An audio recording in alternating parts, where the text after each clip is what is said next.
प्रिय छात्रों, अपना कुमार संभव का प्रसंग चल रहा था, जिसमें सामान्य अध्ययन में हम क्रमिक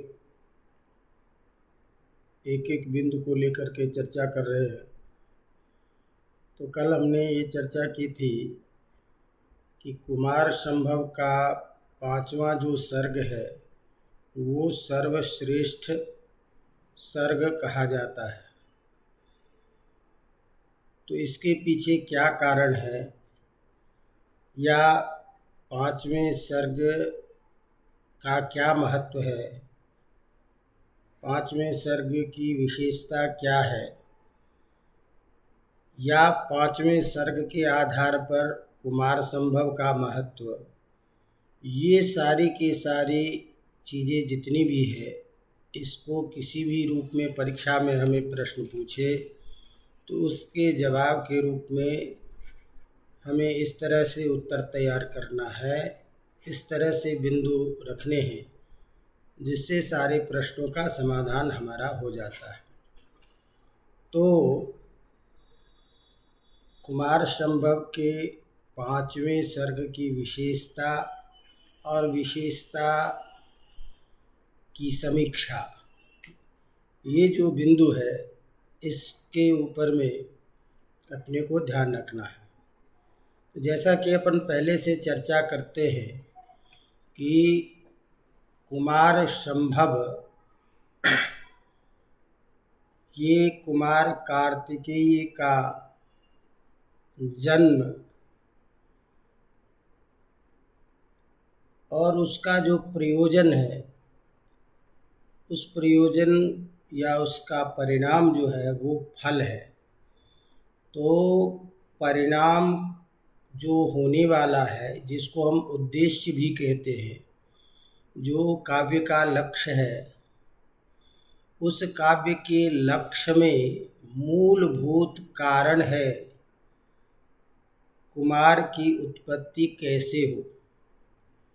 और कुमार की उत्पत्ति के लिए भगवान शिव और पार्वती का जो विवाह के पूर्वकालिक वृत्तांत है, उन वृत्तांतों को समझना और उस वृत्तांत के आधार पर कुमार की उत्पत्ति के समस्त कारण का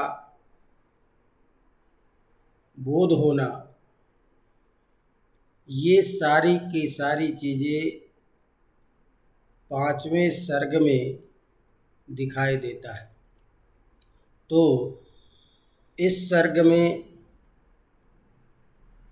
श्रेष्ठता के जो मूल बिंदु है, उस बिंदु के आधार पर ही ये कहा जाता है कि कुमार संभव का पांचवा सर्ग सर्वश्रेष्ठ सर्ग है।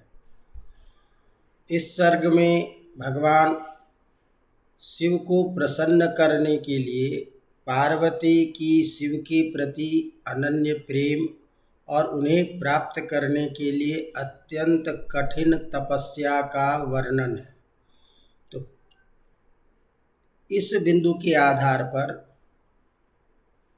पार्वती का शिव के प्रति जो अनन्य प्रेम है, उस प्रेम के प्राप्ति के लिए भगवान शंकर को पति के रूप में प्राप्त करने के लिए जो साधन है, और वो साधन अत्यंत कठिन है,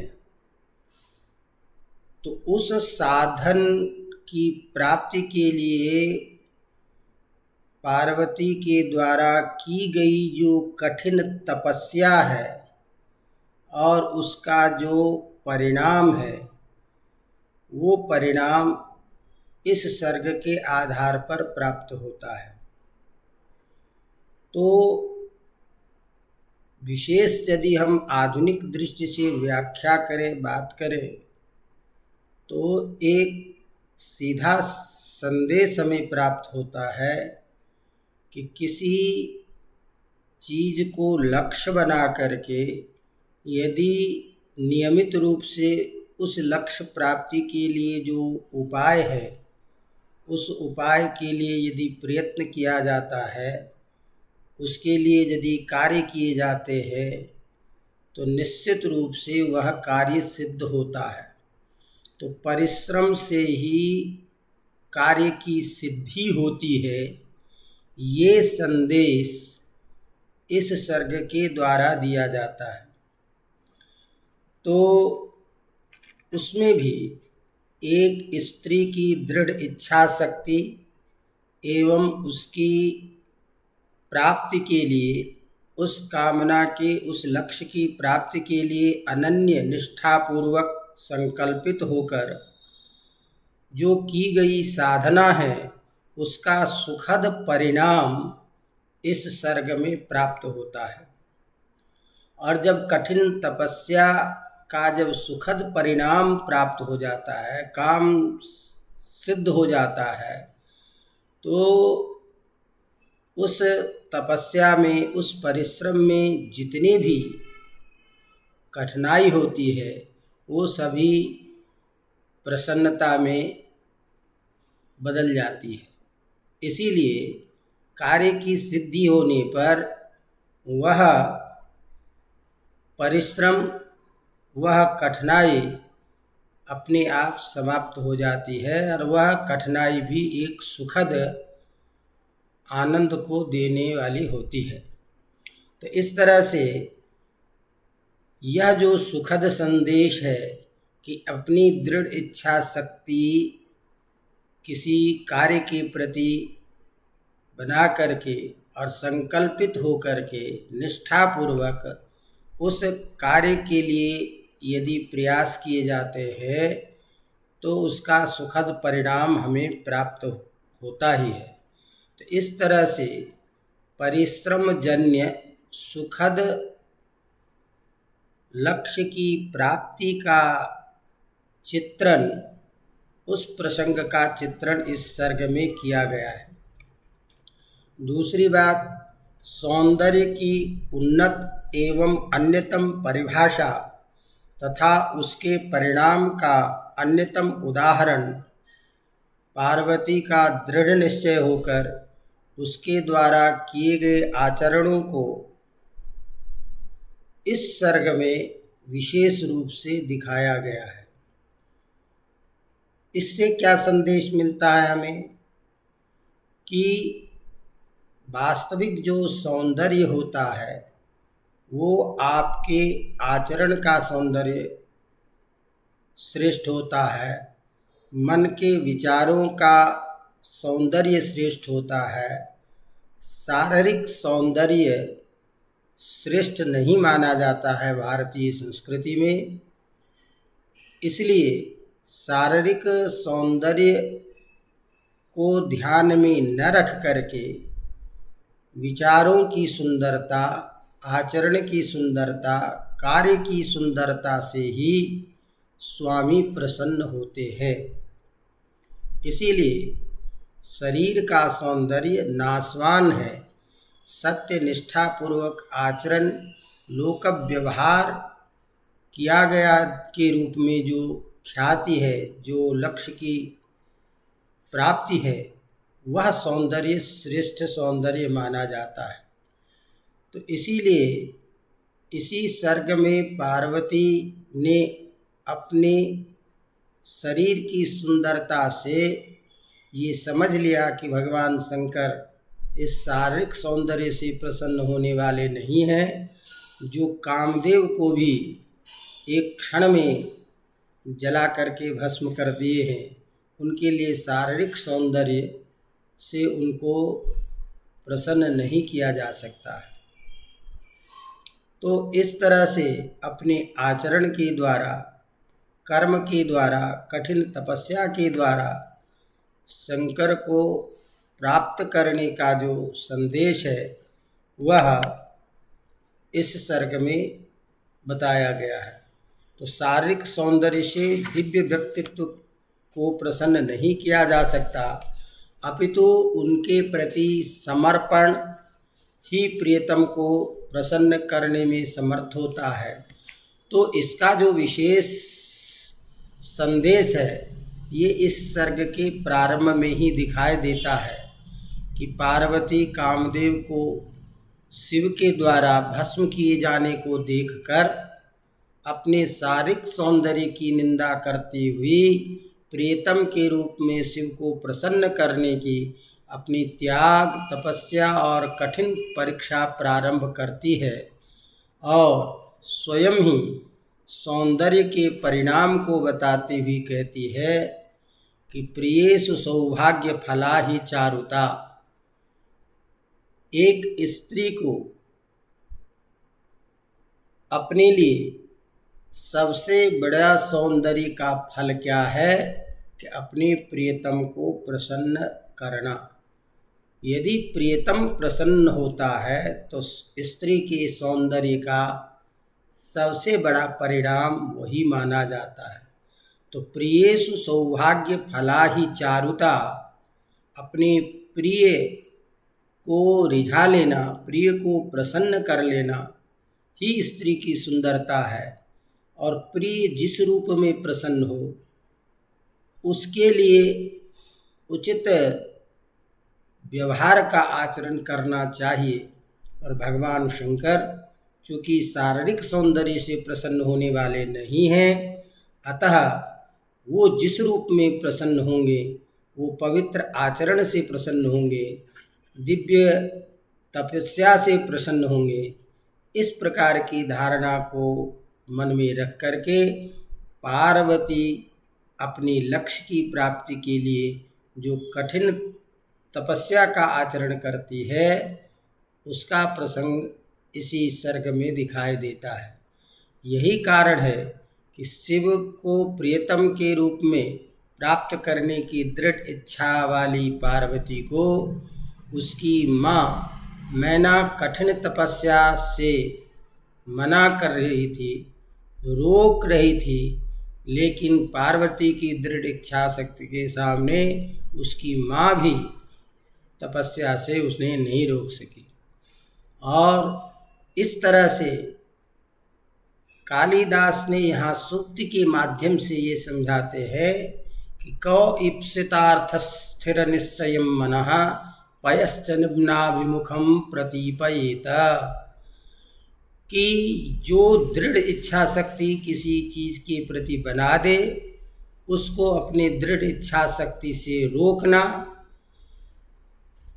और पानी के प्रवाह को, अत्यंत तीव्र प्रवाह को, जो तीव्र प्रवाह नीचे की तरफ बह रहा है उस प्रवाह को रोकना अत्यंत कठिन होता है। कोई उस प्रवाह को जैसे रोकने में समर्थ नहीं होता, वो पानी का प्रवाह अपना मार्ग बना ही लेता है। इसी तरह से दृढ़ निश्चयी व्यक्ति को अपने लक्ष्य की तरफ से जाने से कोई रोकने में समर्थ नहीं होता है। तो दृढ़ इच्छा शक्ति वाला व्यक्ति कितनी भी बाधाएं आती है तो कोई न कोई रास्ता निकाल ही लेता है अपने कार्य की सिद्धि के लिए। तो यही कारण रहा कि पार्वती को अपने लक्ष्य की प्राप्ति के लिए जो अत्यंत कठिन तपस्या का मार्ग था उस मार्ग से उसकी माँ भी उसे नहीं रोक सकी। तो तात्पर्य क्या निकला? इष्ट प्राप्ति के लिए दृढ़ इच्छा शक्ति वाले मन को एवं नीचे की ओर गतिशील जल प्रवाह को कोई रोकने में समर्थ नहीं होता है। इसलिए पार्वती के द्वारा समस्त आभूषणों वस्त्रों को त्याग कर तपस्विनी के वेश में कठिन तपस्या की जो पराकाष्ठा है, जो स्वयं पार्वती वृक्ष के पत्ते को खा करके निर्वाह करने लगती है, अन्न जल भी छोड़ देती है।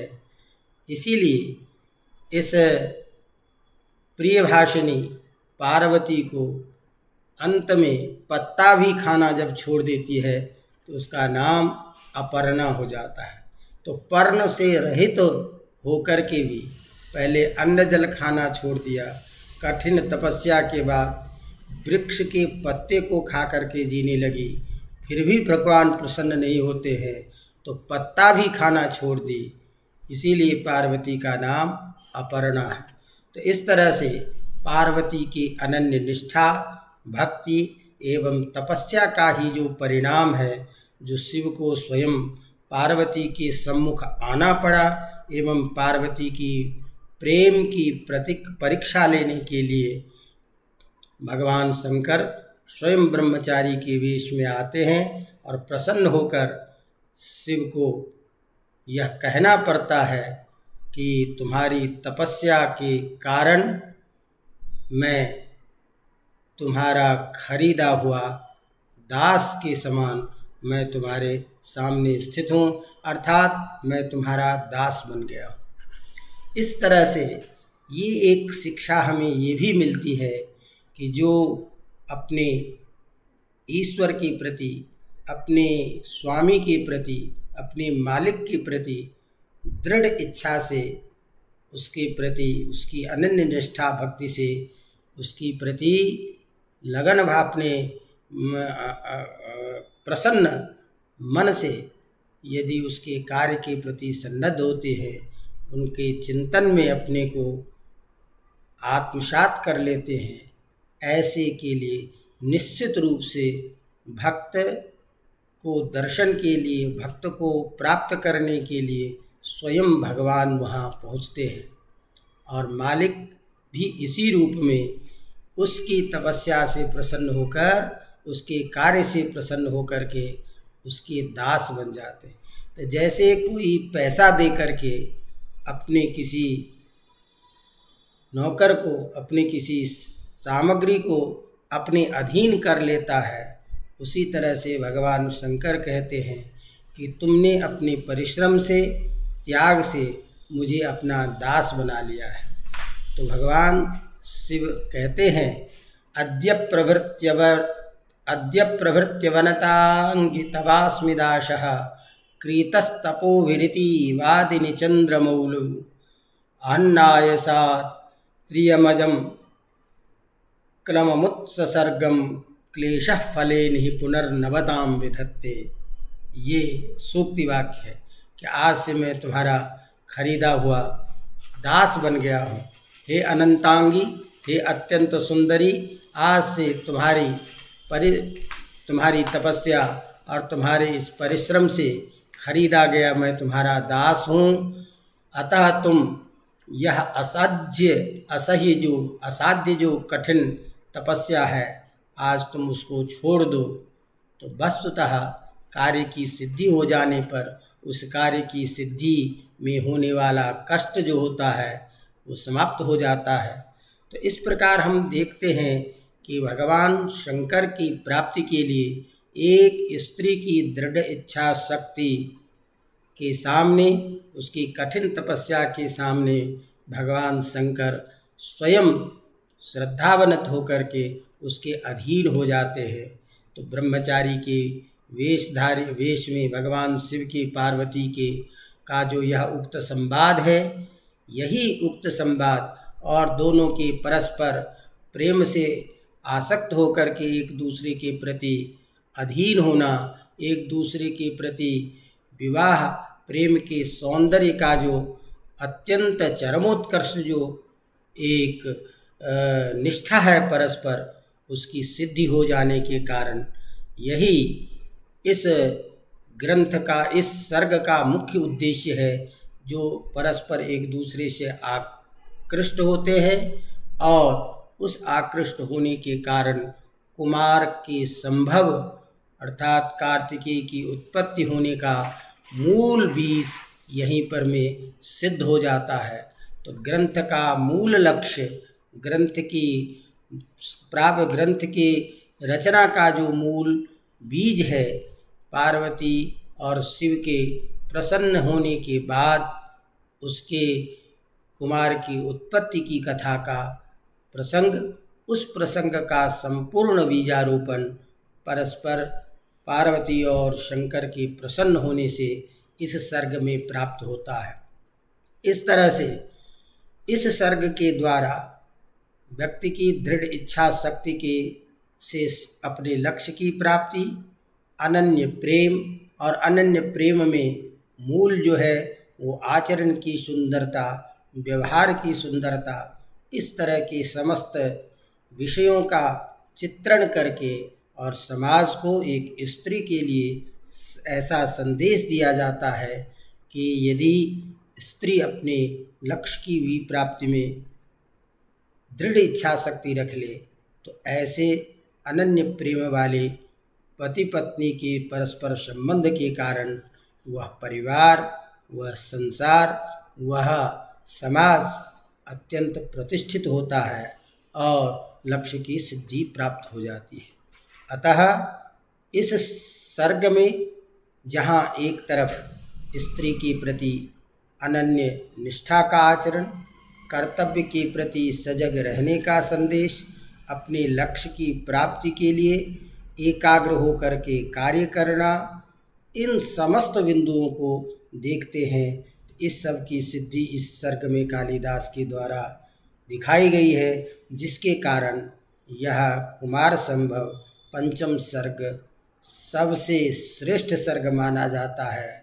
और चूँकि पार्वती और शिव के प्रणय प्रसंग के आधार पर ही इस ग्रंथ की पूर्णता संभव है, अतः ग्रंथ की का भी महत्व इसी सर्ग से होता है।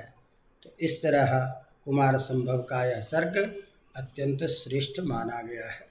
तो इसको आप लोग अपनी भाषा में, अपनी लेखनी में, अपने बिंदुवार जो है एक शीर्षक बना करके उसको देखें और उसकी व्याख्या के रूप में आप जितनी बातें इससे संबद्ध अपनी बुद्धि से, अपनी उक्ति से कर सकते हैं, उसको संक्षेप में करते हुए प्रश्न के उत्तर को तैयार करेंगे।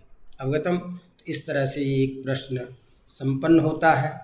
अब इसी तरह के और भी प्रश्न बनते हैं जिसको इसी क्रम से अपने को उत्तर तैयार करना होता है। जैसे अब हम शास्त्रीय पक्ष की जब पहले दिन चर्चा किए थे कि सामान्य अध्ययन दो तरह से होता है, एक तो स्वरूप में भी, एक बाहरी विषय वस्तु के वर्णन की दृष्टि से कि किस सर्ग में किसका वर्णन है इस दृष्टि से, और एक उसी तरह से ग्रंथ के महाकाव्य की दृष्टि से क्या क्या गुण होने चाहिए इस दृष्टि से। तो यदि इस प्रकार का एक कोई प्रश्न होता है कि कुमार संभव महाकाव्य की दृष्टि से एक सफल महाकाव्य है, इस कथन की समीक्षा कीजिए, या कुमार संभव महाकाव्य की दृष्टि से या महाकाव्य के लक्षण के आधार पर संगठित होता है, कुमार संभव में महाकाव्य के सभी लक्षण दिखाई देते हैं, इस कथन की समीक्षा कीजिए। इस प्रकार के जैसे कोई प्रश्न बनता है, उन सभी प्रश्नों का भी समाधान हमको कैसे करना है उसको देखें। तो इस तरह से यह एक प्रश्न अपना हुआ कि महाकाव्य की दृष्टि से कुमार संभव एक सफल महाकाव्य है, इस कथन की समीक्षा। तो जैसा कि हमने कहा कि कुमार संभव एक महाकाव्य है, और महाकाव्य का लक्षण क्या है? सर्गबंधो महाकाव्यम। महाकाव्य में अध्याय का जो विभाग होता है वो सर्गों में होता है। तो सर्ग के से बधा हुआ जो है काव्य, उसे हम महाकाव्य कहते हैं। अब सर्ग भी कितने होने चाहिए? तो कहते हैं कि प्रायः न्यूनतम 8 सर्ग और अधिक से अधिक 19 सर्ग तक, 21 सर्ग तक होने चाहिए। तो महाकाव्य में सर्ग के आधार पर जो बाहरी स्वरूप है, उस दृष्टि से यदि हम कुमार संभव की बात करते हैं तो भी कुमार संभव एक महाकाव्य है। महाकाव्य का नायक कैसा होना चाहिए? उदात्त होना चाहिए, धीरोदात्त नायक होता है। नायिका किस तरह की होनी चाहिए, क्या क्या उसके प्रसंग का विषय होना चाहिए। तो जैसे हम इतिवृत्त इतिहास से संबंधित, पौराणिक कथा से संबंधित विषय वस्तु हो, धीरोदात्त नायक हो, उदात्त स्वभाव वाला हो, शांत हो, धीर हो, गंभीर हो, इसी तरह से प्रकृति चित्रण हो, विषय वस्तु का उचित विन्यास हो, एक ही नायक हो, ये सब महाकाव्य के लक्षण कहे गए हैं, जिसकी चर्चा हम प्रथम जो पत्र था उसमें भी हमने की थी, जब साहित्य दर्पण इत्यादि का पाठ चल रहा था। तो अभी हमें कुमार संभव को एक महाकाव्य की दृष्टि से देखना है। तो कुमार संभव कालिदास की प्रतिभा का सुंदर निदर्शन है। इसमें भाव पक्ष एवं कला पक्ष का सुंदर समन्वय है। भाव का मतलब है कि उसका विषय वस्तु, उसका उदात्त चिंतन और उस भावनाओं से समाज को मिलने वाली जो शिक्षा है, इन विषयों को, जो मन के भावों को श्रेष्ठ बनाता है, उस तरह का जो विषय वस्तु का वर्णन होता है उसे कहते हैं भाव पक्ष। दूसरा होता है कला पक्ष, अर्थात उसके क्रिया का, आचरण का, शैली का जो श्रेष्ठ विन्यास होता है, अलंकार का, छंद का, इस तरह के सुंदर छंदों का प्रयोग, सुंदर अलंकारों का प्रयोग, ये सब काव्य के कला पक्ष को दिखाता है। रीति का प्रयोग, ये सब कला पक्ष को दिखाता है। तो जहाँ कुमार संभव में भावों की उदात्तता है, विचारों की उदात्तता है, उसी तरह से इसके जो शब्द संरचना है, जो अलंकार का प्रयोग है, जो छंदों का गेयात्मक स्वरूप है, ये सारे ही अत्यंत सुंदर रूप से चित्रित किए गए हैं। इस तरह से कालिदास के इस कुमार संभव में भाव पक्ष और कला पक्ष दोनों का समन्वय देखा जाता है। महाकाव्य की दृष्टि से इसका अध्याय सर्गों में विभाजित है, अतः सर्गबंध है, इसलिए सर्गबंधो महाकाव्यम, इस दृष्टि से भी ये महाकाव्य की श्रेणी में आता है। इसका कथानक ऐतिहासिक है और महाकाव्य का कथानक ऐतिहासिक होना चाहिए। इस लक्षण के अनुसार ही ऐतिहासिक है, जो पुराण आदि में ये शिव और पार्वती के प्रसंग को, शिव और पार्वती के संवाद को और इनके उपाख्यानों के द्वारा इनके गुणों का, इनके महत्व का वर्णन विभिन्न पुराण आदि साहित्य में हमें प्राप्त होता है। इसीलिए कथानक भी ऐतिहासिक है और इसका नामकरण, महाकाव्य का नामकरण उस विषय वस्तु के मूल बीज को लेकर के होना चाहिए, जिससे कि नाम से ही ग्रंथ का विषय वस्तु का बोध होने लग जाए। तो उस दृष्टि से भी नामकरण का, जो ग्रंथ का जो नामकरण है कुमार संभव, वह कथानक के आधार पर विषय वस्तु की दृष्टि से ही है। इसीलिए समस्त कुमार संभव के जन्म के समस्त कारणों को निर्देशित करता हुआ इसका शीर्षक भी महाकाव्य की दृष्टि से श्रेष्ठ माना जाता है। इसमें कार्तिकेय के जन्म के समस्त कारणों का वर्णन, जिसमें देवता, शिव एवं पार्वती जैसे उदात्त परम श्रेष्ठ का प्रणय वर्णन, अर्थात उदात्त चिंतन, उदात्त विचार से युक्त जो विषय वस्तु भाव चिंतन से होना चाहिए, उसका भी वर्णन है। महाकाव्य के गुणों के आधार पर इसमें अलंकारों का सुंदर प्रयोग, वर्णन में सजीवता, व्यापकता और स्वाभाविकता है। तथा समक्षम दहता मनोभवम पिनाकिना दग्ध मनोरथा सती निनंद्य रूपम हृदयेन पार्वती प्रेषु सौभाग्य फला ही चारुता। अत्यंत गेयात्मक रूप से और भावों को सरलतापूर्वक व्यक्त करने का जो तरीका है और एक भाव की जो गंभीरता है, ग्रंथ का प्रारंभ ही भारत के मुकुटमणि के रूप में हिमालय का सुंदर वर्णन, प्राकृतिक वर्णन को देख करके ही जो प्राकृतिक जो सौंदर्य है भारत की, या प्राकृतिक जिस भारत के समस्त सौंदर्य के कारण देवता लोग भी पुण्य क्षीण होने पर भारत में जन्म लेने की कल्पना करते हैं, सोचते हैं, ऐसे उन भाव पक्षों के आधार पर भी ग्रंथ का प्रारंभ ही उसी से होता है। तो इसलिए वर्णनों में सजीवता, घटनाक्रम का क्रमशः परिपालन, ये नहीं कि कैसे कहीं पर में किसी एक दूसरे घटना का तालमेल परस्पर न हो। तो वर्णनों में व्यापकता जहाँ है, उसी तरह से सजीवता भी है और उसी तरह से स्वाभाविकता है।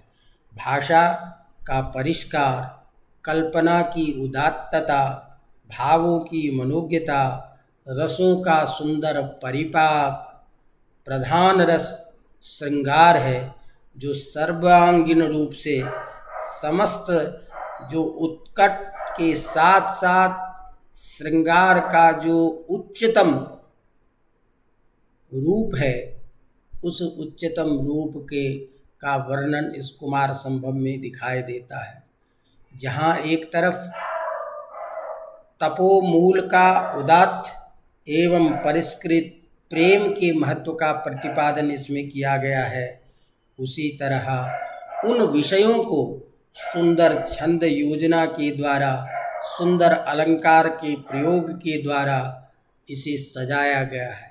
इस तरह से अलंकार की दृष्टि से, विषय वर्णन की दृष्टि से, भाव की उदात्तता की दृष्टि से और भावों की और शब्द की शैली के प्रयोग की दृष्टि से महाकाव्य के जितने भी गुण होने चाहिए, वो समस्त गुण इस कुमार संभव में दिखाई देते हैं।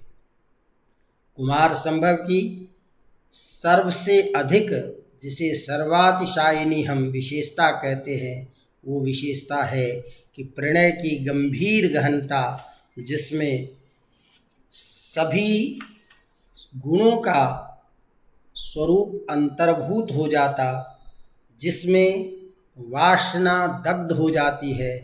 वासना जो है, लगाव जो है, वो प्रेम नहीं कहलाता। लगाव केवल एक शारीरिक सौंदर्य और वो क्षणिक होता है, लेकिन अनन्य जो प्रेम होता है, वह प्रेम सार्वकालिक, सत्य और हमेशा आनंद को देने वाला होता है।